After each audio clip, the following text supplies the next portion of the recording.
చాలా కాలం తరువాత రవితేజ హీరోగా అనిల్ రావిపూడి దర్శకత్వంలో రాజా ది గ్రేట్ సినిమా తెరకెక్కుతున్న విషయం తెలిసిందే. అయితే ఈ సినిమాలో రవితేజన సరసన కృష్ణగాడి వీరప్రేమగాథ ఫేమ్ మెహరిన్ నటిస్తోంది. ఈ సినిమా షూటింగ్ ప్రస్తుతం డార్జిలింగ్లో జరుగుతోంది. లొకేషన్లో ఉంచి రాజాతో కలిసి రాణి ఇట్స్ ఏ గ్రేట్ మూమెంట్ అని సోషల్ మీడియాలో పిక్ షేర్ చేసింది మెహరిన్. పిక్లో పెయిర్ అదిరిపోయింది కదూ. రవితేజ కూడా ఈ సినిమా కోసం న్యూ లుక్లో కనిపిస్తున్నాడండోయ్. చూస్తుంటే ఒక్కసారిగా ఒక 10 ఏళ్లు వెనక్కి వెళ్ళిపోయాడు అన్నట్టుగా హ్యాండ్సమ్గా ఉన్నాడు.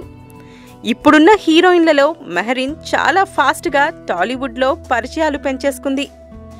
సాయి ధరమ్ తేజ్ సరసన జవాన్ సినిమా, త్రివిక్రమ్ పవన్ కళ్యాణ్ నిర్మిస్తున్న సినిమాలో హీరో నితిన్ సరసన ఛాన్స్ కొట్టేసిందనే ప్రచారం కూడా జరుగుతోంది. ఇంకా చాలా ఆఫర్లు ఇప్పుడు మెహరిన్ చేతిలో ఉన్నాయట. టాలీవుడ్ సంగతి ఇలా ఉంటే మొన్నీ మధ్యనే బాలీవుడ్లో మెహరిన్ నటించిన ఫిలౌరీ సినిమా విడుదలయ్యింది. ఆ సినిమాపై చాలా ఆశలే పెట్టుకుంది కానీ ఆశించిన విజయాన్నివ్వలేదా సినిమా మెహరిన్కి. తెలుగు, హిందీ సినిమాలతో పాటు తమిళ్లోనూ ఓ సినిమాలో నటిస్తుంది. సందీప్ కిషన్ ఈ సినిమాలో హీరో. ఇది తెలుగులోనూ విడుదల కానుంది.